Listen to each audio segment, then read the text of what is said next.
This is the 126th episode of Downtime Podcast. I'm Alyssa. I'm Jeremy. And we are back. I hope y'all enjoyed our Games of the Decade podcast. And now we just have a regular podcast. Yeah, it's good to be back to a regular format. Yes, just a regular format. But we don't have any games to talk about, so... I mean, honestly, all I've been playing is Dead by Daylight, and I will not talk about that because I've already talked about that to death, and no pun intended. I showed you something that I have now, but I don't want to talk about it till the next podcast because I want to play more of it. Okay. Before, yeah. So for sure. Yeah. Yeah. I just don't. I'm not prepared yet because I've taken a quick. I haven't been playing it. I've been really busy. That's all I gotta say. Basically, this is a news focused podcast. This is a news focused podcast. First regular episode of 2020. We are going to talk about the gaming news that just dropped this week and last week, and we are going to talk spoilers, Mandalorian, and the Rise of Skywalker at the end. So if you have not seen any of those things, then after you're listening to the news, you can shut off the podcast. We'll give you a warning, too. Yes, we will give you a warning. All right. So a lot of the news that has come out in the last 2 weeks is very PlayStation related. Yes. A lot of PlayStation related news that we have not been reporting on since this is literally the first podcast in a while. I see you have notes, and I would actually like you to lead this portion because there's been a lot of stuff that came out. Yes. I don't know exactly what you're going to talk about, but if there's something that you missed, I can always bring it up as well. You're obviously going to bring it up, so it's all good. First, before I talk about PlayStation, I want to talk about how you can support the bushfires that are happening in Australia. Humble Bundle has come out with a new package called the Australia Relief Humble Bundle. It is open for 1 week, and it is $25, and you get $400 worth of games. All proceeds help wildlife and animals affected by the Australian bushfires. Mm-hmm. And just to give a perspective on how good of a deal this is, so you have Void Bastards on this, which is currently $20.09 on Steam, and then you have Hollow Knight, which is $14.99 on Steam. So already those two games alone make up for the price of $25. That's a steal. That's a steal, especially with Hollow Knight. Wow. Yep. And then under this, Void Bastards, Hollow Knight, Armello, Euro Truck Simulator 2, Duck Game, Hand of Fate 2, Paradigm, Crawl, The Adventure Pals, Regular Human Basketball, Satellite Rain, Hacknet Labyrinths DLC, Mr. Shifty, Primal Carnage Extinction, Assault Android, Cactus Plus, Frog Detective, Framed Collection, Think of the Children, Feather, Tower of Guns, Rising Dusk, Death Squared, Paper Bark, Quest of Dungeons, The Stillness of the Wind, The Gardens Between, Paper Fire Rookie, Masquerade, The Baubles of Dune, and Machinery. These are all for the cause? These are all for the cause. Oh, all wow. $25. That's insane. Why would anyone not do this? Yeah. Help out what's going on in the world and play video games. Yeah. And just Void Bastards and Hollow Knight 2 alone, is a steal. Yeah. So just some news for everyone before we get into a lot of the PlayStation related stuff. Okay. Yeah. So, January 4th, PlayStation, Sony had a keynote for CES, which I always forget. It's computer entertainment show? Or no, consumer entertain. Oh, God. Yes, consumer entertainment show. Yes, okay. And so, Sony had a keynote. And when you hear someone is having a keynote, you're expecting a major announcement. And when everyone knew about this, people were expecting that the official release date for PlayStation 5, or they will officially show what the PlayStation 5 looks like. Mm-hmm. We know what it looks like through leaks, but the actual announcement. Right, not the dev kit. Not the dev kit. Right. We know what it's ish going to look like. Okay. But the keynote, PlayStation only did one thing. They revealed what the logo is going to look like for PlayStation 5. Yeah, I remember that. Just as Sony... Oh, God. They're like... Jesus. I don't want to be rude or mean in saying this, but it's like... Be rude and mean, No, please. it's simple showmanship is what I like to call it. Okay. It's simple showmanship. It's just like something so easy but it's still a spectacle for some reason. Yeah. And of course, it's getting a lot of press and buzz, and I think that was probably the reason why they did it too. Yes, they're going for the media. They're going for the likes. I mean, bad publicity is still good publicity. They're going for the memes. I think. Okay, I have a lot of thoughts after I round out the other PlayStation news. Absolutely. So, aside from revealing the logo, this week, PlayStation revealed that they are skipping E3 again for 2020. So, it's going to be 2 years in a row that they're not going to E3. And then a Sony spokesperson gave this to Polygon the website. After thorough evaluation, Sony Interactive Entertainment has decided not to participate in E3 2020. We have great respect for the ESA as an organization. ESA is who's planning E3, but we do not feel the vision of E3 2020 is the right venue for what we are focused on this year. We will build upon our global event strategy in 2020 by participating in hundreds of consumer events across the world.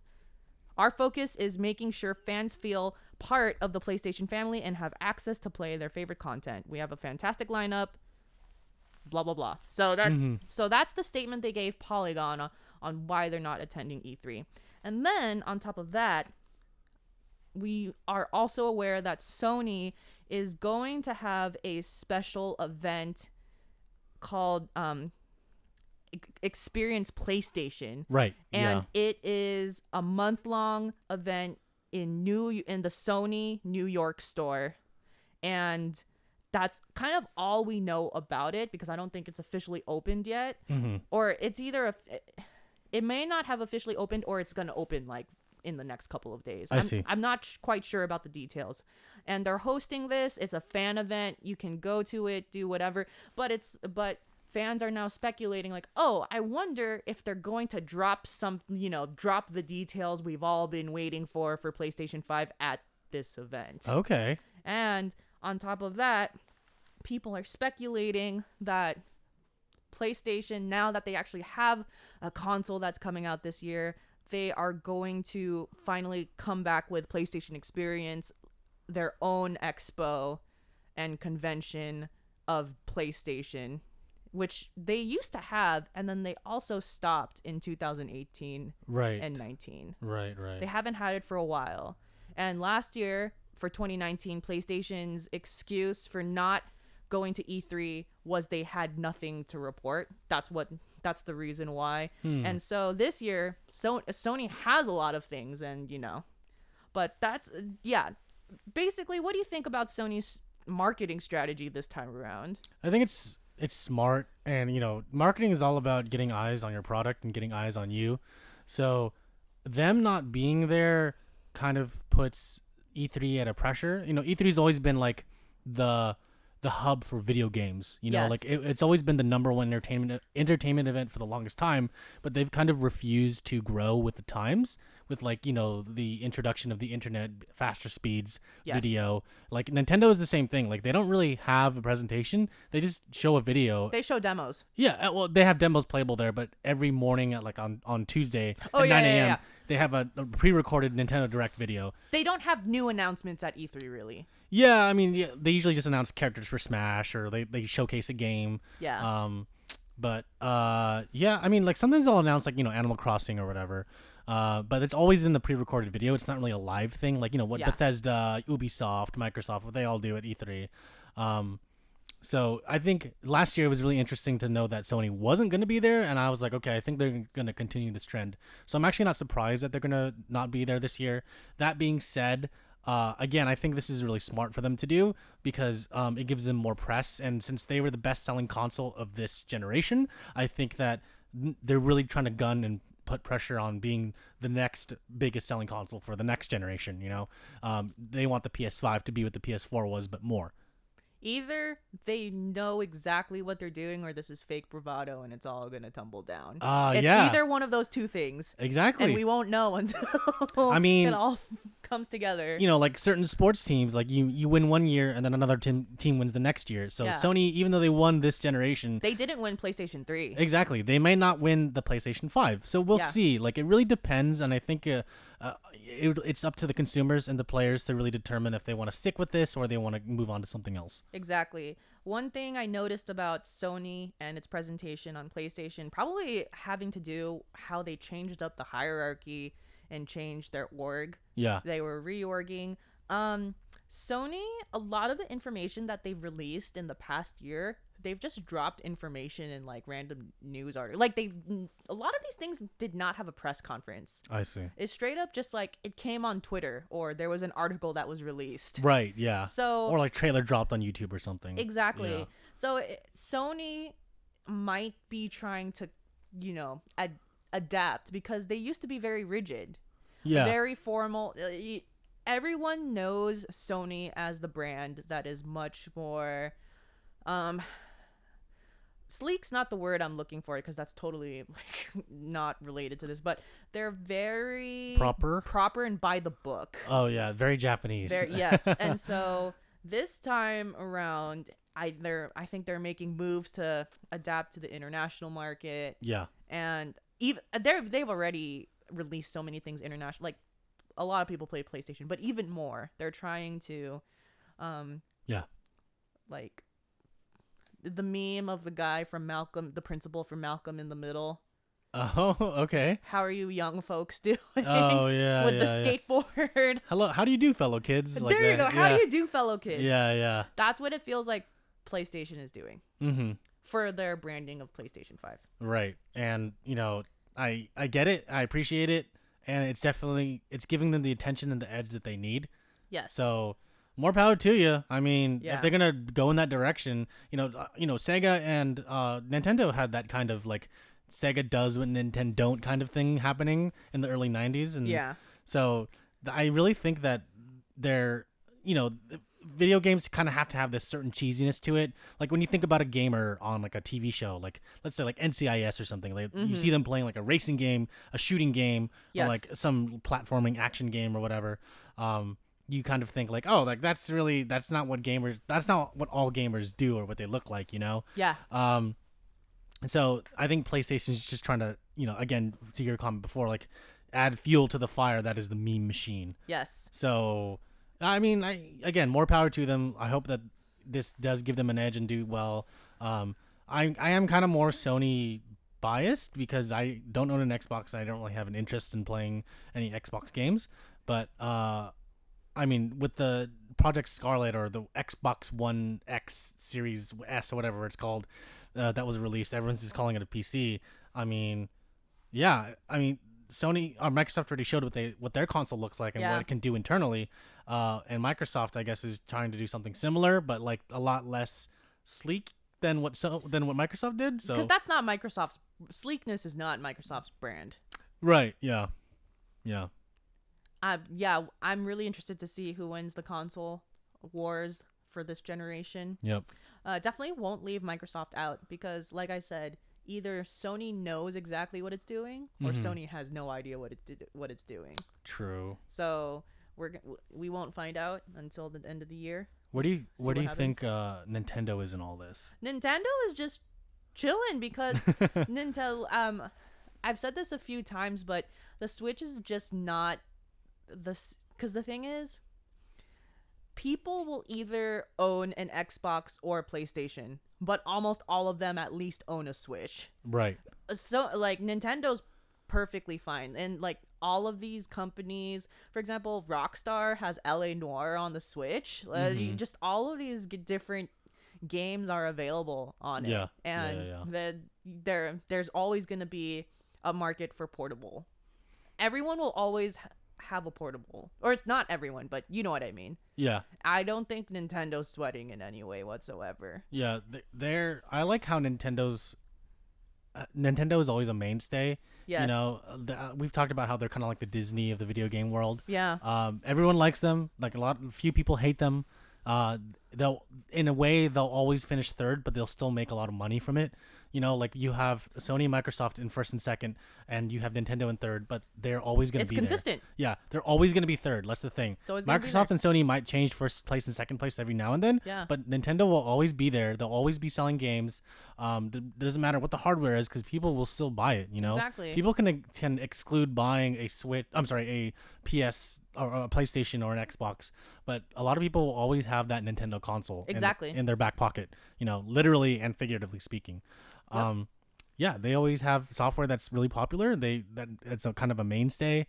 They seem like a really fun company to both work for and to, like look at behind the scenes.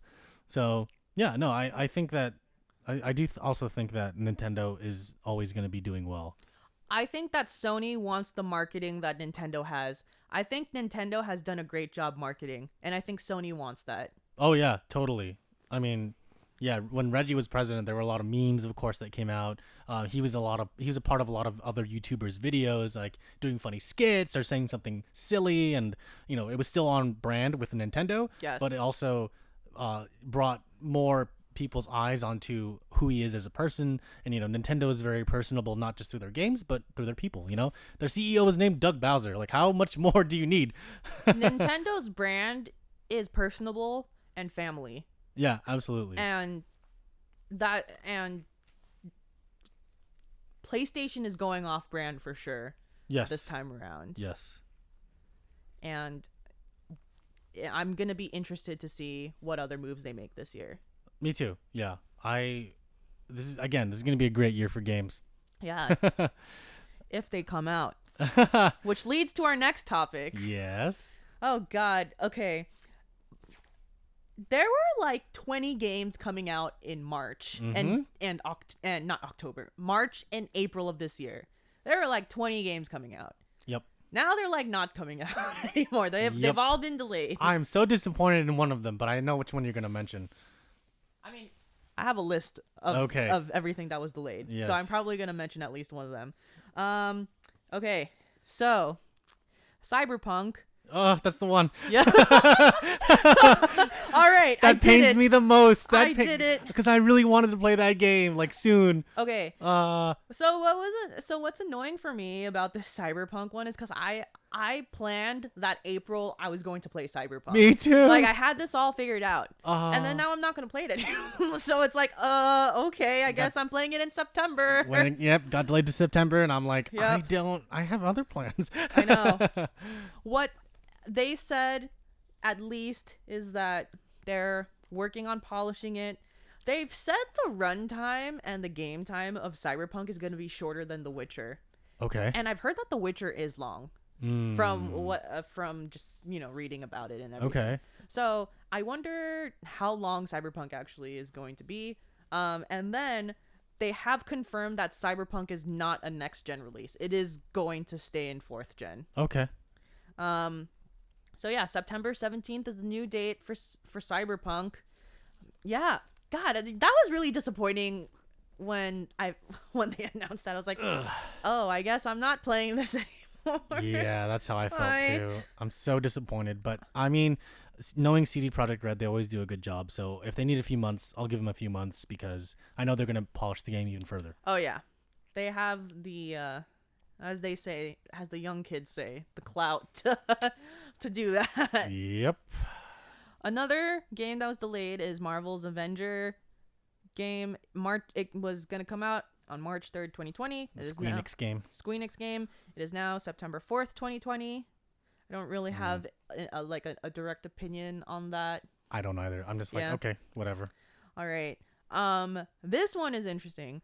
So the Final Fantasy VII Remake Part 1, because we know that this is not the full entire Final Fantasy game, was delayed a month, which is like kind of usually games aren't delayed like a month. That's nothing for like Tetsuya Nomura, because like years is what he had. Yeah, I know. And then a month is like nothing. So yeah, and I'm just like, huh.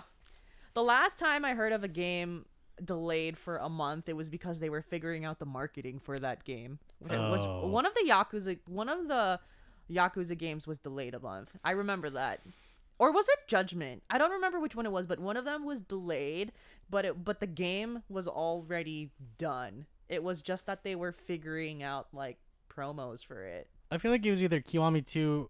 I know Judgment had the PR Talkie thing, so I think that's what we're thinking of. But I think so. I don't remember. Yeah, but one of them was already done and it was delayed as well. I think I personally think that this has been done. Yeah. Because like if you delay a month, like that's nothing. Like you can't do that. You can't really do that much in a month. Yeah, totally. So yeah, it's gonna be coming out on April 10th, 2020 now. I don't know why, but anytime I think about this Final Fantasy VII remake, I just get so disappointed each time. Yeah. I don't know. First of all, this is not even the full game. It's like the first third of the game. Yep. Which means that there's going to be at least 2 or 3 more. And you know what? The upcoming games are probably going to be for next gen too. They're not even going to be, because they're probably not going to be for PlayStation 4. Right. I don't even think that they've touched the surface of the other, the final parts of the Final Fantasy VII game. I think they've only literally been working on this first part. I think that makes sense. So the other parts are going to be delayed even further. Yeah, delayed even further. It's going to be a plot twist if everything is already done and everything's going to be released in a 1 month span. That'd be hilarious. Like I will have so much respect for Square Enix if they do that. They pull it off. If they pull it off, I'm gonna be like, fuck, I'm gonna buy that collector edition. I guess. Like, all right, here's my money. All right, here's my money. But I don't have faith, so nothing wrong with that. Nothing wrong with that. I'm most likely not going to play this because for me, I'm just like, well, I'm not gonna wait an additional 2 years in between. Sure. Yeah, because that's fair. Because the thing is, I've actually played Final Fantasy VII. Mm-hmm. So yeah, you're a fan, huge fan. Yeah, so I finished the game already. I know there's an end. Whereas, like, it would be different if someone was just playing Final Fantasy VII, they never played it for the first time, right? And then they're just playing a trilogy. Yeah. At that point, but for me, I'm just like, I know that this can be done. So right, you already know how it's gonna start. I already know how it's gonna start and end. So I can't just play one part and wait 3 years for it. Right, yeah. So if I play it, it'll be the collector's edition. Sure. The final complete edition. Totally fair, because I'm not even going to buy it anyway. So. Yeah, so... well, yeah, exactly. Yeah. Oh, and then, this is not a delayed game, but, hello, when's Ghost of Tsushima coming out? Like, we don't know. We don't have a release date for it yet. I thought there was, but I think it's just 2020 is what I think that they're targeting summer or like summer fall, but it's like there's there's not an actual date yet. Don't pull that it's in stores now thing. I'm gonna be like, dude, you could have given me a heads up. I'm trying to plan out my life. So. Exactly. Yeah. I'm trying to plan out my life. This is like, okay, I will say Ghost of Tsushima is my most anticipated game of 2020. Nice. I've been waiting for this shit for 3 years. Yeah, totally. That's fair. That's fair. And this is gonna be the last game most likely I play on PS4. Oh. Yeah. So the shit better be. I'm gonna be disappointed if this game sucks. But I don't have any doubt because I do like Sucker Punch. I think they're gonna be totally chill. Yeah. But still, like, can I get a release date? Okay, thanks. Can I get that? Can I get that, please? Can I get that? Thanks. But yeah, those are all our games that are delayed, and they're major games too. Like these are like the AAA games that everyone was expecting to come out. Yeah. Some other news. Horizon Zero Dawn is coming out to PC later this year. Sick. Yeah, so if you haven't played it yet, it's coming out to PC. More and more PlayStation exclusive games are coming out to PC. Interesting. Yeah, it's gonna. You see, this might be part of PlayStation's master plan. So we don't know. We don't know. And then tomorrow, January 17th, Dragon Ball Z Kakarot is coming out. And that's one of the only like major releases coming out in the next few weeks. Got it. And those are the news that I have. Am I missing anything? No, you covered everything. All right. Yeah. So, thanks for listening to the gaming news of the first 2 weeks of January. Yeah. And yeah, we're going to end this for anyone who doesn't want to listen to us talk about the Star Wars franchise. There's going to be spoilers for Mandalorian and Rise of Skywalker if you're not going to listen to that part. Thanks for coming by. Contact at Downtime.Live. Comment on any of our platforms, Podbean, YouTube, and Stitcher. We'll write back to you. Join our Discord, which is in the description. And if you listen to us on Apple Podcasts, then write us a review. Yep. And yes, thanks for listening. If you're going to tap out now, and as of this clap, we are going to talk about Rise of Skywalker and Mandalorian for a little bit. All right. I will say, let's talk about our overall thoughts, and then we can kind of divulge into details. So I really like The Mandalorian. I thought it was a really good addition to the series.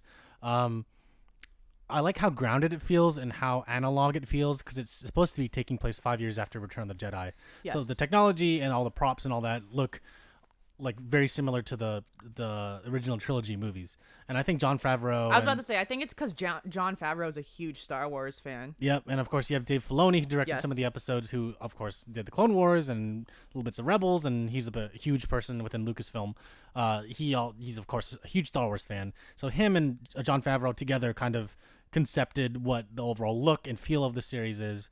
I like that, I just like how it looked and felt, because it felt like Star Wars, It felt like it was an extension. It feels like it's part of the universe. Yeah, exactly. And I really like that about it.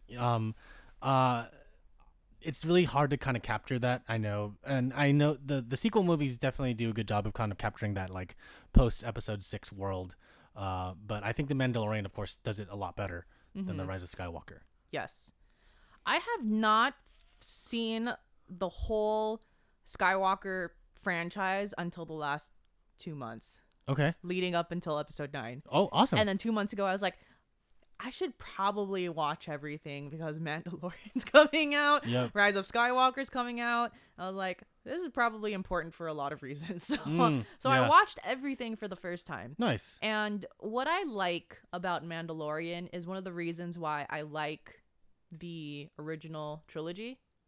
And it's just a nice, fun, linear story of misadventures of Baby Yoda and Mando. Like, that's one of the reasons why I really like it. I just like how it's just, I could watch a standalone episode and it's gonna be totally, yeah, it's just gonna be, oh, what shit are they gonna get in this episode? Like, who's causing problems now? But you can just kind of hop on, and it's just an overall good action drama, space opera TV show. Yeah. It reminds me a lot of this old Japanese TV show, and I think it was, I don't know if the show is the original creation, but it's called Lone Wolf and Cub, and it's about the samurai that takes this baby around in like a carriage, and the baby, I don't know if it's his. Like, there are some depictions where the baby isn't his, and there's some where that it is his. But the baby's cart is lined with like traps, so you can like hit something and like a spear would come out and kill someone or something like that. Yeah, if it was threatened. Yeah, basically, and the baby would kind of know what to do, and then the guy would kind of help out too if he needed to. But the Mando Baby Yoda dynamic reminded me of Lone Wolf and Cub, because you have this fierce warrior and this innocent child, and they go around together doing adventures. And yeah, to your point, like, what are they going to do today? Yeah, that's how Lone Wolf and Cub is. Like, what's going to happen in the next episode? They come across a village. The next episode, they meet a boss. Yes. The next episode, like, someone's fixing their ship. Yeah, exactly. And, yeah. And I really like that every episode kind of had an anthology aspect to it. That's the word I was looking for. Yeah. It's an anthology. Like, you can just watch an episode and be fine, and right. But of course, starting it from front to back is definitely the way to do it. Because yes. like, you find out how Baby Yoda got there, yes. You find out more about him and who he is, and et cetera, et cetera. And I like that there's this overall overarching story in the background that's not too much of a focus for the show, but it doesn't like take shape until the very end, which yes. I think is beautiful. Yes. Even though I don't know if Lone Wolf and Cub is a direct reference, I do know that Lucasfilm is inspired by a lot of Japanese film and cinematography, especially Kurosawa. Yep. So even if we don't know, it wouldn't surprise me if a lot of that is influenced. Yeah, I would think that there's some influence from it. I wouldn't say it's 100%. Yeah. But I think that it's definitely, there's some inspiration taken from that. Yes, definitely. Yeah.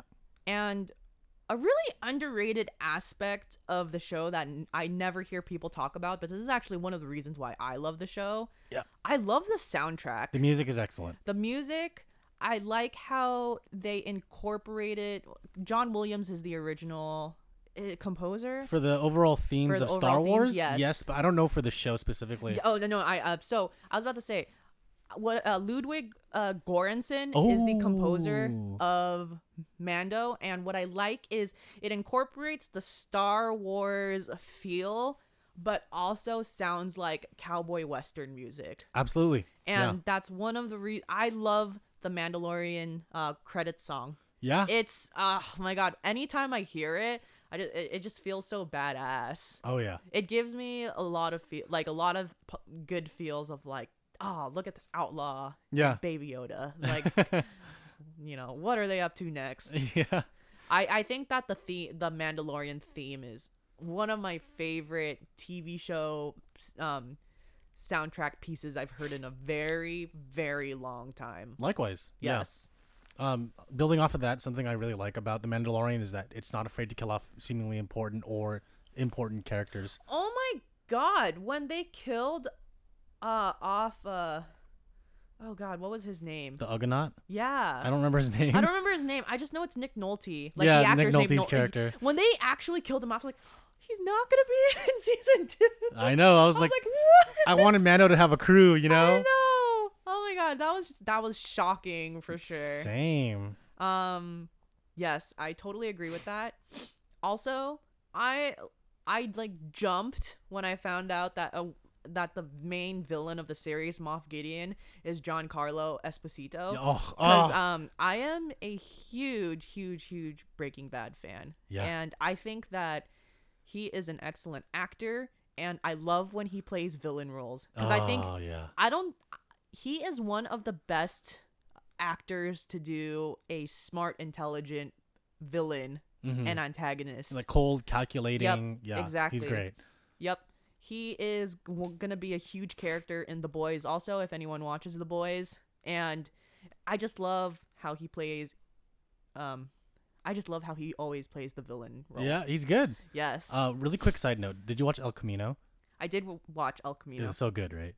Yes. It was excellent. Oh my god. So on another side note, I was about to not watch El Camino because I felt very strongly about the ending of Breaking Bad. Okay. And for me, I was like, okay, I am not watching El Camino if Jesse doesn't fucking live, because the whole point of Breaking Bad is that Jesse lives, and if I watch this stupid El Camino movie and Jesse is not alive by the end of it, then it's not canon to me. Oh. Yeah, because I'm just like, the point is he is like, I love the fact that he escapes, and I'm like, Vince Gilligan, what the fuck are you doing? Yeah, no, he did it right though. Yeah, he did what it are right. you doing? But then I was very satisfied. Yeah, like, it was happy. good. Oh, yes. so good. Yeah, but yeah, I was about to not watch it just because I was like, fuck money grabs. That's fair. So that's fair. But yeah, this one was done well. Yeah, I agree. Yeah. Cool. Yes. Okay, before we go on to Rise of Skywalker, are you as obsessed with Baby Yoda as the whole entire world? No. Okay. I'm not. I think Baby Yoda is cute. Like, don't get me wrong. I love weird, cute shit, but I'm not like, this is my entire world. Yeah. And like, that's how I feel too. Yeah. I'm like, you're cute, but I don't need you. You know? I'm just like, this is adorable, but I don't need like 5,000 toys for it. Yep. Which you best believe there's gonna be a billion. Also, what's really funny is there's not a lot of toys for it because Disney did not realize that Baby Yoda was gonna be a pop culture icon. I think that's actually the funniest thing ever, that they actually had to rush like all their merchandise because they had no idea that Baby Yoda was going to be that popular. Their hindsight was not 2020. Which they're normally on point though. They're very on point, but not this time. I think they just wanted to fuel Jon Favreau's creative vision. I know. And then Jon Favreau was like, I just want to make a cool story. And then Disney's like, holy shit, this is the most popular character that we've ever had. I know. And then Jon Favreau was like, I don't care. And they're like, but we need to make toys. And he's like, okay, how about season 2? They're like, yeah, season 2, as long as Baby Yoda's there. Yes. And he's like, okay, thank you. And he just walks away. And then that's how I feel too. Like I like there's a lot of hype around it because it kind of brings attention to the show, and it's excellent because I want a lot of people to watch it. I want them to appreciate it for what it is and not just like it because Baby Yoda. I know. I love that show so much.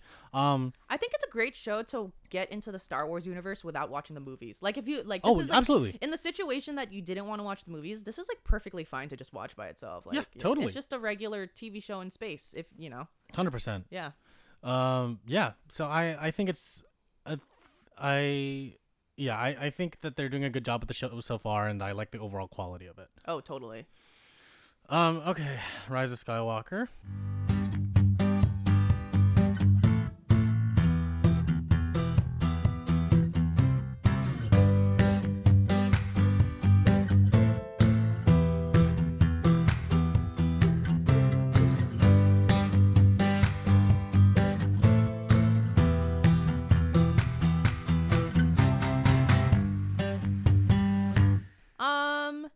Okay. How I like to describe it is, if I'm looking at the sequel trilogy in a vacuum, like just the 3 movies by itself. Yes. Episode 9 is my favorite in a vacuum. If I'm looking at the movies of the whole Skywalker saga, all 9 movies, 9 would not be my favorite. 7 would be my favorite. Okay. It would be 7, 9, 8. Okay. In terms of yeah, and I think that like I said, in a vacuum, as a standalone, I think it's just a really fun action adventure. You know, like just good old like, you know. It's a good popcorn movie. Yeah, it's it's fun. It's very fun. Like I love the action. Like I actually really like Poe is actually one of my favorite. Same. One of my favorite characters of the new sequel trilogy. Everything's all fun, but then when you think about the build up to it of the whole Skywalker series, I'm left very disappointed, especially with the ending. I think for me personally, I love the first 2/3 of episode 9, and then the last third of episode 9, I'm not a huge fan of. So pretty much the turning point was the wave battle. The ocean battle was like my favorite fucking thing of the whole entire movie. Yeah. It was like so good. Visually, oh my god, yes, it's a great set piece. It was amazing. But everything after that, I was like, all right. Don't know how I feel about this anymore. Yeah. I also have very strong opinions that are negative. I actually would put 9 below. If I were to pick my favorite movies in order from the sequel trilogy, it'd be 7, 8, 9. I agree with all your points. I think that 9 kind of, I will say it made me like the sequel trilogy a lot less now. I'm a huge fan of like the extended universe stuff that came out before Disney bought Lucasfilm. Like so like Call of Katarn, like the Jedi, Clone Wars, and like the not just that, but like the games. Like, like Knights of the Old Republic. Oh well, like Jedi Outcast, Jedi Academy. I see. What's it called? Shadows of the Empire. Like the Thrawn stuff, like before he was re-updated to be in canon now. Like there was a comic. Like before Rebels came out, there was a comic where Darth Maul had a rematch with Obi-Wan, and I didn't know that. Yeah, and he of course he lost. Darth Maul lost, but I felt like it was a lot. It was really deep compared to a lot of the other stuff that has come out too. But I mean, like I understand why Disney would want to redo everything because the Star Wars universe is kind of all over the place, especially with the EU, because Palpatine came back twice. Luke had a clone of himself at one point. Like it was messy. Like Disney doesn't want to meddle in that. They just take inspiration from these things and they make into their own movies. So, I I kind of want to go into a little bit of details as to why I don't like 9, but did you want to say something before I go on? Oh god, I have a lot. Okay, I have a lot of thoughts. Okay. First the reason why I like the first 2/3 of the movie Yeah. is just simply they're all together. Yes. That's actually my favorite part about Star Wars. It's when everyone is together on the It's a fun adventure. It's a fun adventure. So just Poe going back to where he came from and meeting his ex-girlfriend, like all of these fun things are, just it's a lot of fun. And just the adventures are great. I felt a lot of feelings with the Chewie fake out because Chewie is my favorite Star Wars character. They weren't gonna do my boy like that. Oh my god! I would my whole theater gasped because they were like, because the thing is they had the thing with R2-D2 and then C3PO was like, we might need to wipe my memory. I'm like, are they literally killing every single original character? Because if they are, I feel a lot of things that I don't want. Yeah, and I was like, what the fuck, JJ? I thought they were actually going in that direction. I was like, you've got to be kidding me. They're actually killing everyone off. And then they all survived, which is fine. Yeah. Yeah. But yeah, the first 2/3 of the movie, and a shout out to that wave battle, was so excellent. Okay. I love that battle on the ship. It was very well done. Yeah. Okay. I'm gonna go through bits of the movie, and you can build off wherever I stop or wherever I am. So the beginning of the movie starts off with them like hyperspace jumping, and it was literally setting up for the first third of the movie. Yeah. And it's like everything happens so fast in the first 5 minutes. I was so tired by the end of the whole movie that I was like, they crammed everything into it, because JJ was not trying to fix things that Rian Johnson created. He was more like trying to make his own vision from 7 end, while also trying to make Rian Johnson's vision from 8 end as well, and trying to make the whole trilogy, the prequels and the original movies, end as well. And so he had a really big burden and task on him that I understand is a thing, but you can't please everyone, and I definitely was one of those people that was not pleased. The whole beginning opening crawl where they're like, the Emperor is saying stuff, I'm like, shouldn't that have been in the movie? Shouldn't they have shown the Emperor earlier in episode 7 and 8, or just they should have started the movie with the Emperor making the message and not say it in the opening crawl, because I felt like that was kind of a cheap way of introducing the movie and making the Emperor come back. I'm like, this is so dumb. So then we see the clones of what's his face, Snoke, and he's like, I am Snoke, blah blah blah blah blah, I've been the voice in your head. I was like, this is so, all right, the Emperor's back, okay. Then we cut to the hyperspace jumping, and I'm like, this is so okay. And then we cut to unused footage for episode 7 where they show Leia training Rey. I didn't know that was unused. Yeah, that was footage they cut from episode 7. Wow. JJ left it out, and then they just re-edited it back in. That's why it's at one point you don't see Leia's face. It's like kind of covered in shadow because Carrie Fisher passed away, but they wanted to include her in the movie still somehow. I see. So then we have the crew together. They go to that desert planet, and then they find Lando, which I thought was okay. And then they see the giant snake Lando thing. for sure was there just for the sake of nostalgia. Oh. Yeah. That is the correct answer. That is for sure the correct answer. But I also think it is to introduce possibilities for a new TV show or a new movie. Oh. Yeah. Yeah. Oh, yeah, totally. Yeah. I thought that was the only reason he was there. And I will go into that too. Yes. Can I talk about Emperor? Oh fuck. Emperor Palpatine. Go on. I can't talk right now. Okay. So I'm coming from the perspective that I binged these movies before I watched it. I binged all of them in a very short amount of time. Uh-huh. First of all, as a person who saw Darth Vader literally throw Palpatine over a bridge, my first thought is, oh, he's not dead. Yeah. I was like, oh, what? He's alive. Mm-hmm. And on top of that, with episodes 7 and 8, it's like they imply that Snoke is a mind bender and a mind reader. Uh-huh. So when in episode 8, when Kylo kills Snoke, I thought it was an illusion because the whole entire movie is about illusions. Yeah.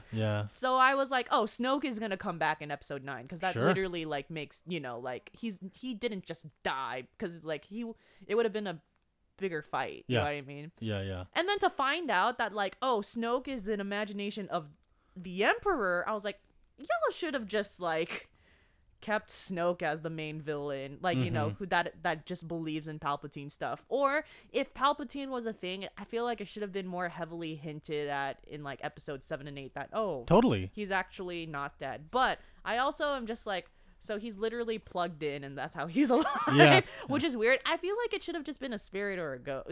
Yeah. I actually, I think that the plugged in thing looks weird because I'm like, yep. All right. He's my old Samsung Galaxy S3 that can't work unless it's plugged in. That's basically what he is.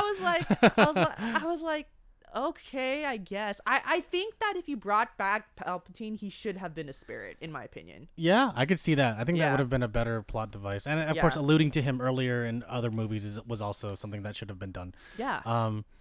So that's what I have to say about Palpatine. Yeah. No, I agree. Yeah. So we're on the desert planet. They get into a chase. And then they crash their speeders and they're in quicksand. And then Finn is like, I need to tell you something, Rey. And then it never gets answered throughout the entire movie. And that pissed me off so much because they didn't close that part out. And so then they find some dumbass dagger that apparently lines up with the Death Star, but you don't know that until later. And then they find a giant snake that was just blocking the door the whole time. And I'm like, okay, this is weird. And then we go to the part where they find the old ship of that old Sith dude. They get on the ship. There's like, oh, this has some history or something. I'm like, okay, this is probably the ship that Rey's parents had. And then the Chewie thing happens, and I'm like, okay, they didn't show it on screen, so anime death rules. If they didn't show him die, he's not dead. Yes. You know? And so, I was kind of worried that they would do him like that, but then... They could not... Like, I swear to God, if they did Chewie dirty, that is fucked up. Yeah, no. He's like one of the most popular Star Wars characters of all time. If they did Chewie... C-3PO or R2-D2 dirty, it's like, how could you do that? Like, they're not even humans. Come on. Right? Oh, speaking of characters doing dirty, they did Rose Tico dirty because they didn't even have her. She was like, she just made lines that didn't really progress the story further, and I think it's because like JJ was afraid to have her in the story again because of the backlash she received from 8. JJ is such I know. a wimp. I was He's like, such a dude, coward. she should have gone with them on the adventure. I remember someone. I completely agree because it's like you introduce her as a crew character in episode 8, so how are you not going to include her in the main cast? So dumb. And I was like, dude. And like I think someone asked her at like D23 Expo or something, like, oh, is everyone going to be together on this adventure? And she's like, yeah, there's a part. And I'm like, you know, it's like when people asked Gwendolyn Christie, how do you picture Captain Phasma? What do you think about her? Did nothing. Captain Phasma was just an action figure to sell. That character did nothing. And I'm like, this is a waste of talent because you got Gwendolyn Christie, you know? Oh, man. Anyways, moving on. But first, can I talk about Finn real quick? Go ahead. So I like Finn. Finn's really cool. They played me as a Finn Rey stan. And I've been a Finn Rey stan since episode 7 because I felt that those two had great chemistry. Me too. In fact, those two have better chemistry than Kylo and Rey for a lot of reasons. So for a lot of reasons. And and it's really obvious in episode 7 too that that at least in episode 7 it's implied like, oh, these two are gonna be really good, like have a good relationship of some sort. Yeah. And so when Poe is me basically. Poe is like, so what's going on? And Finn's like, oh, I just needed to ask her something, and Poe's like, oh really? And I'm just like, yes, my stan dreams are coming true. These two are going to get together, only to be riddled with disappointment, which we're probably going to talk about in 5 minutes. I feel like we're getting there. So after the whole Chewie, well, actually before the whole Chewie thing, like Kylo Ren's like zooming at her in the desert with his TIE fighter close to the ground, and she's like, I need to make a cool heroic move. So she does a flip, she cuts his wing off, and he crashes. And I'm like, oh my god, they hate each other. I hope they don't kiss at the end. Ha ha ha! Was I wrong? Anyways, so then they do some other bullshit and they go to a planet that has the Death Star because the dagger apparently lines up with something on the Death Star. Yep. And they find this girl named Jana who was a part of a stormtrooper battalion and apparently she defected just like Finn. And this is the part I hate the most because they had a scene that was cut from episode 8 where Finn was trying to tell stormtroopers that were with Phasma to defect. He was like, turn on her. She's weak. If we all, go against her, she won't be able to take us over. But Rian Johnson cut that out of the movie. And I was so disappointed because Finn's whole arc could have been him turning stormtroopers, and that's something that they really did him dirty with. So I was listening to the podcast Fat Man Beyond, and it was Mark Bernardin who was saying how he's disappointed in the treatment of Finn's arc. Yeah. Because in introducing Jana, it's like he was saying, what would have made Finn's arc complete if they just included this single conversation. Finn asks Jana like, "Oh, how did you get the confidence to, defect?" And Jana goes, "Oh, we heard about you." Mm-hmm. And just some sort of acknowledgement that the fact that he turned inspired so many people to do it. That was he was basically agreeing with that was the one single thing that was missing. It's he did defect, but what does it all mean? It meant that a lot of people defected, and I agree that should have just been his main plot the entire time. Oh, it would have been perfect. He would have made me like him a lot more. I like him a lot. I agree. I completely agree. He would have been a Star Wars hero if. Oh yeah. And I feel that's just not even a lot of dialogue to establish that. You know what I No, mean? yeah. It can all be shown. That's what's disappointing. There's a lot of if you added that line, this would have made more. If you added one more line, this would have all been fine. That type of thing. So that's what a lot of this sequel trilogy was. I want to mention something else about Finn that I won't mention later on because it's kind of at this point it's kind of good to bring it up since we're talking about him. In episode 7, it's not really implied, but it's kind of nudged at that he might be force sensitive because apparently, according to the Anakin Skywalker lightsaber, the wand chooses the wizard. Kylo Ren was holding those exactly. Yeah. Kylo Ren couldn't pick it up because the lightsaber or the Force controlling the lightsaber didn't choose Kylo because it knew that he was too much to the dark side. But it let Finn wield at one point. Yeah, and he was holding it perfectly fine. Yeah, he was using it fine. He used it on Takodana on Maz Kanata's castle, and he used it to fight Kylo on Starkiller Base. And of course, it also chose Rey because she was good of heart or whatever. Yeah. And in this movie, it's implied that he's also force sensitive more. Episode 8 was more like, oh, you're just a dude. Don't worry about it. Episode 9 was like, oh, you actually might be force sensitive, but they don't go any further than that. Yes. It's just like, fuck off. You're nothing. Yep. And I felt really bad about that because it would have been awesome for him to be an ex-stormtrooper that was also force sensitive because there was a character like that in the original extended universe of the Star Wars franchise. His name was Kyle Katarn, and he was also a former Imperial trooper that became a Jedi because he realized he was force sensitive. So I thought that would have been a really cool take on his character. I agree. Along with the stormtrooper stuff, of course. And I just want to see people that aren't Skywalkers use the Force. That's all. You know what Absolutely. I mean? I just want to see different people. Yoda uses the Force.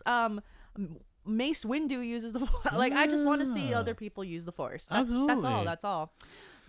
They played me like a fiddle because what he's trying to reveal to Rey is that he's force sensitive and not that he's in love with her.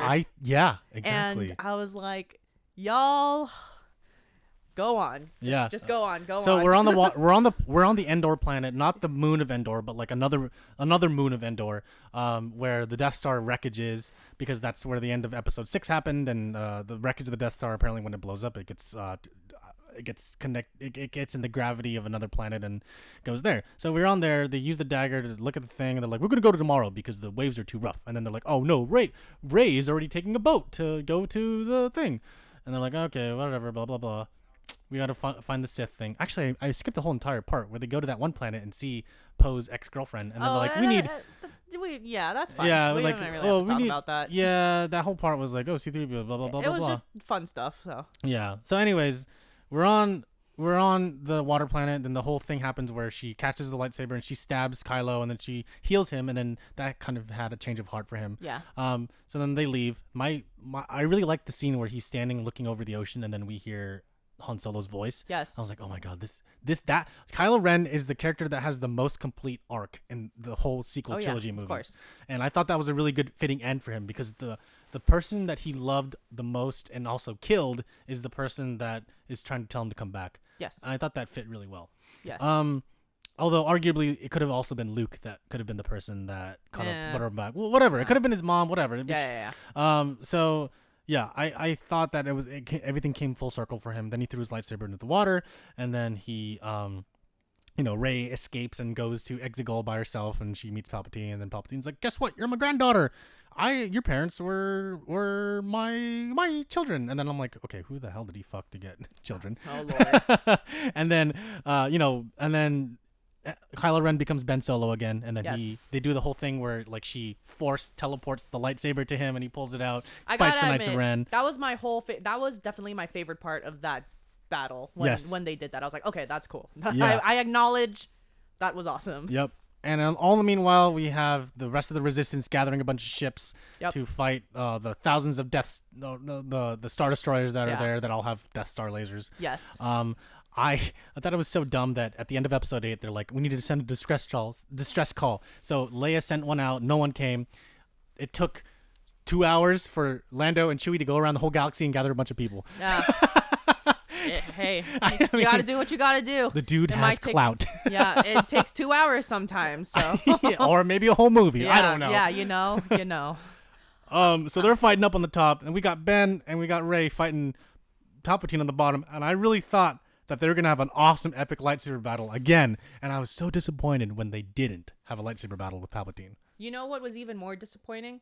Go on. I thought, you know how there were 2 lightsabers? Yes. I thought that Ben and Rey were going to both wield a lightsaber and put it together and defeat Palpatine together. Yeah. I was like, when Ben turned back to the good side, when he was back in the light, I romanticized, like, I get it.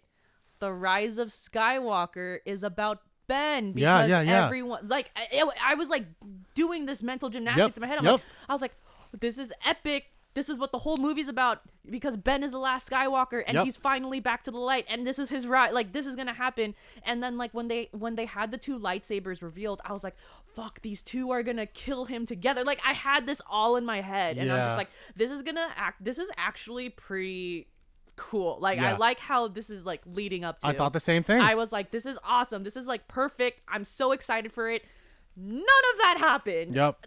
Absolutely none of that happened. And then I was like, wow, I was bamboozled. Yeah, they got me. They got me. They got me good. Oh my god. I thought he was gonna be the one, because I was like, okay, this is about Ben. Yes. And so so Palpatine force lightnings them, and then Ben gets thrown into a hole. I'm like, okay, anime rules again. He's not dead. If they didn't show it, he's not dead. And then, he's like, I'm all the Sith. And then she's like, I'm all the Jedi. And I thought that was really cool, because they had cameos from all the other people from previous movies. Hayden Christensen. They got Liam Neeson. That was a deep pull. Yeah, I was like, damn, they got Hayden Christensen. They got Yoda. They got Frank Oz. They got Mace Windu. Yeah. They had people from the cartoons. Yeah. I was like, what? They got those people too? So that was really awesome to have those cameos and tie it all back together.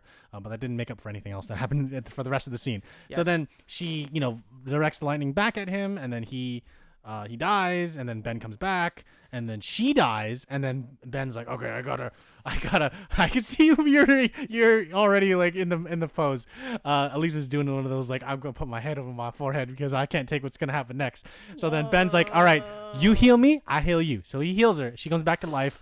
They look at each other, right? And there's a hot second where they look into each other's eyes. No. He like takes her face. She takes his face, and then they kiss. And I kid you not, in my theater, there was an audible, oh no! And some guys like, oh fuck!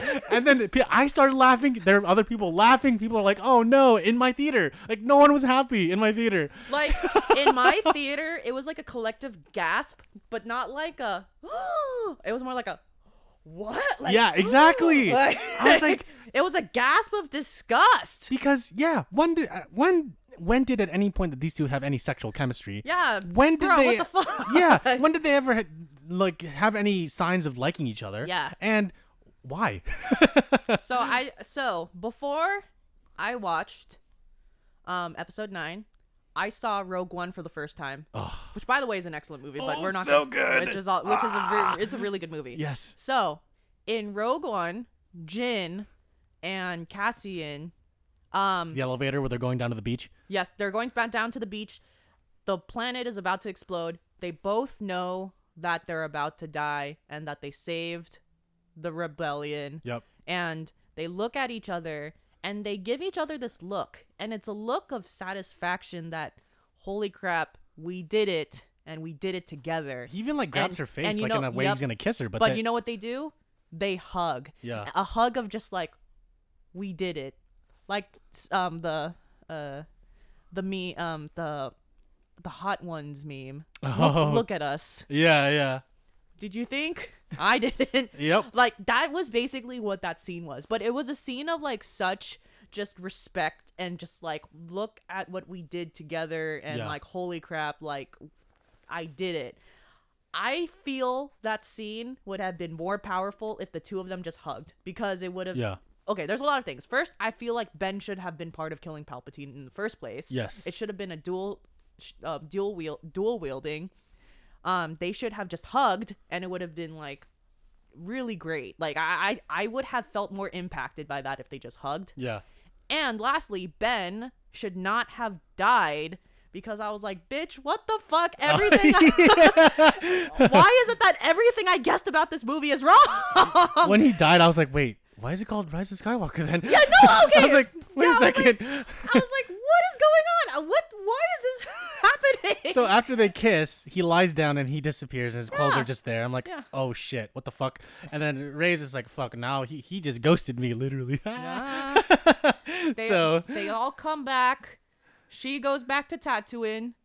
And okay, that part pissed me off so much, right? Oh, yep. And so she buries Luke and Leia's lightsabers in the sand, right? And then this random ass lady with this space camel is like, hey, who are you? And she's like, oh, I'm Rey. She's like, what's your last name? I'm like, why is that important? Who the fuck even cares? I'm like, why is that important? And she sees the Force ghosts of Luke and Leia, and she's like, literally, who the fuck cares? She's like, Skywalker. Rey Skywalker. Credits. And then I wanted them to cut back to the lady. She'd be like, oh, fuck off, and then just walk away. Oh my god. That would have been the best thing ever. So what really pisses me off about that is I really think Rey should have just said, oh, I'm just Rey. Cut to credits. Because the whole point, like, I felt like, okay, a lot of feelings. After episode 8, I personally thought, because I'm naive apparently, I thought that they were actually not going to make Rey related to anyone. And I thought for a second that would actually be awesome. Yes. If Rey was not related to anyone. Like, just because it's like, Skywalkers don't gotta be you know, absolutely. like you don't have to be related to someone from the original trilogy to be awesome. You know what I mean? Like, Jedis exist. So I was really hoping that she actually wasn't related to someone. And then it turns out she fucking was. Yep. Related to goddamn Emperor. Super big cop out. So her name is technically Rey Palpatine. And then, like, she should have just been like, I'm Rey. Yep. Smile at the camera. Credits roll. But that didn't happen. And I'm just like, I'm upset. The reason I'm upset is because I feel like Ben should have been standing there too. Because he is the last Skywalker to be. I wish they showed Harrison and Ben as well with Leia and Luke. Oh, don't get me even started. OMG. First of all, you're about to kill off Ben after this whole movie is called The Rise of Skywalker. Yep. And then you don't even include him in the family picture in the sky, and I'm like, I'm over. And like after that, I was like, I can't believe that like I was so excited in the first half of the movie, and literally the last 30 minutes of the movie just brought it all down. Yep. So I would like to also mention some other details. She had a yellow lightsaber, and I was like, okay. Like I was really like, okay, whatever. Yeah. I was like, I would have felt more, like I said, the hype would have been there if she just didn't take a last name. Like, I like just disregarded her Palpatine last name and just been like, yep. And then the end. Yep. A lot of disappointment. A couple other details. At the end of the whole Exegol battle, we see Maz Kanata give Chewie the medal at the end of A New Hope that he didn't get, because I was like, oh my god, they're copping out. They're really scraping the barrel for fan service. So remember at the end of Episode 4, they have the whole big award ceremony for blowing up the Death Star. Luke and Han get medals, but Chewie doesn't. That's a good point. I didn't think about that. I know, but some fans did, and JJ took notice, and he's like, you know what, we're gonna give Chewie the medal from the end of A New Hope. And I was like, that's fucking dumb. Why would you? This doesn't make any sense. What the hell? So they did that, and I was like, you're really scraping the bottom of the barrel. And then they showed 2 Rebel Resistance pilots kiss that were both female, and I was like, okay, you're gonna show this for 5 seconds, but you don't have the guts to have 2 main characters also be, like gay or lesbian or LGBTQ. Like, come on, what the heck? Like, some people are like, yeah, Poe and Finn are, they're a thing together, and I was like, okay, I can kind of see that happening. And like, I was like, okay, maybe they might have a thing, but they made Poe a straight dude and Finn a straight dude, and I was like, all right. And you shafted Finn because freaking Rose wasn't included in shit. So yeah. Okay. Yep. So Finn had Rey, Rose, and Jannah as his 3 ladies, and I was like, why are y'all making Finn this pimp? Like, why can't you just make him a better character than this? Yeah, it would have been awesome. Yeah. Well, those are the details I wanted to pick out. And so, yeah, overall, I didn't really think it was too great of a movie. I thought it was a good action movie. Yeah, that's exactly how I feel. I thought it was a perfectly fine action movie. Yeah. It was great. The movie by itself, if I didn't see anything else, I would have been like, oh, this is fun. This is awesome. This is awesome. Yes. Yeah. But when you know about everything else, you're like, oh, okay. Yeah. And then my thought about this, to summarize this all together, is it's fine if you have different directors for a trilogy or for anything, but have the same fucking writers. That blew my mind. Like, because the original trilogy doesn't have the same director each time, but the same person, aka George Lucas and other people, and his crew, they wrote the damn trilogy together. So it's like, what blows my mind is not the fact that these different directors did so many different things. It's like, why were there not why did we not have just the story already done? I'm just mind blowing. I don't get it. They didn't, because they didn't have a Kevin Feige person in their company to lead them. They're just like, okay, we're gonna hope that these directors do what we want them to, and they're gonna have full creative control. But it went like this for the trilogy. It went weird. Up and then down and then up again, because you have JJ, who's one of the most respected action directors in Hollywood, who's he's known for doing sci-fi and stuff with twists and stuff. Yeah, episode 7 was fine. Yeah, I thought it was a good starting point. It was a good introduction. Yeah, and I was like, okay, this is great. It was written by him and some other writers. Yeah. Episode 8 was literally, the reason why is because episode 8 is so different is because Rian Johnson both solely directed and wrote that movie. No one else wrote the movie. So there was no clear direction for him. He shouldn't have freaking written the movie. It's the plot, everything should have just been already there, and then he just directs the fucking movie. It should have been at the beginning. It should have been JJ outlining all 3 movies instead of having the directors just choose what's going to happen next. Or just whoever just any person outlining the whole movie. That was it. That's all. Get Dave Filoni. Needed. Yeah, that's all they needed. Just an outline and then go on with it. Yeah. Because JJ was not supposed to be the director for episode 3 either. It was supposed to be Colin Trevorrow, the guy who directed Jurassic World, but then the Book of Henry came out that Colin directed, and then it didn't do very well. Yeah. And he's like, I'm leaving this project due to creative differences. I'm like, well, I think Disney just kicked you out because you did a shit job. Yeah. So yeah, and then episode 9 was written by JJ and Chris Terrio, who's one of the writers of the Pirates of the Caribbean franchise. Yeah, I think. Yeah, and this is just my thing with the fan base. It's not about the fact that there were different directors. It's about the fact that there were different writers each time. And there was no overall plan. Exactly. That's the biggest thing. So, you know who I blame? Kathleen Kennedy. Exactly. I think she's more of a business person than a studio head. Yeah. I think that she just knows how to get people's butts in seats rather than having them appreciate what was already established. I mean, Lucasfilm is a company, and I think they do great work. Yeah. Not just within the Star Wars franchise, but within ILM as well. Yes. But have a plan. Have a goddamn plan. I agree. I hope the next set of trilogy movies from Rian Johnson have an overall plan. Yes. But we'll see. Yes. All right. Thanks for listening to us rant. Yeah, that That was a long rant. We had a lot of feelings. Yeah, I have very strong opinions about this movie. The last time I had strong opinions about a movie like this, it was Jurassic World Fallen Kingdom. And you can listen to that podcast where Jordan and I gush about it because we hate it. not gush in a good way. Like, we talk really bad about that movie. Oh, my gosh. But yeah, anyways, if you want to leave us a comment, you can go to our website, www.downtime.live. You can contact us directly at contact@downtime.live.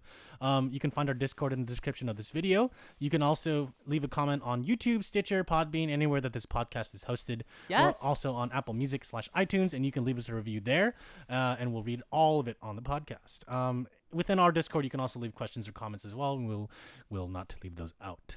Oh, yeah. And hopefully both of us will be on the podcast next episode, and we'll actually talk about games we're playing. Yeah. This is going to be a crazy year, so we hope that you stick around for the ride with us. Yes. Thanks for listening to our Star Wars rant. Yep. Have a great night. Thanks for listening to 126. See you next time.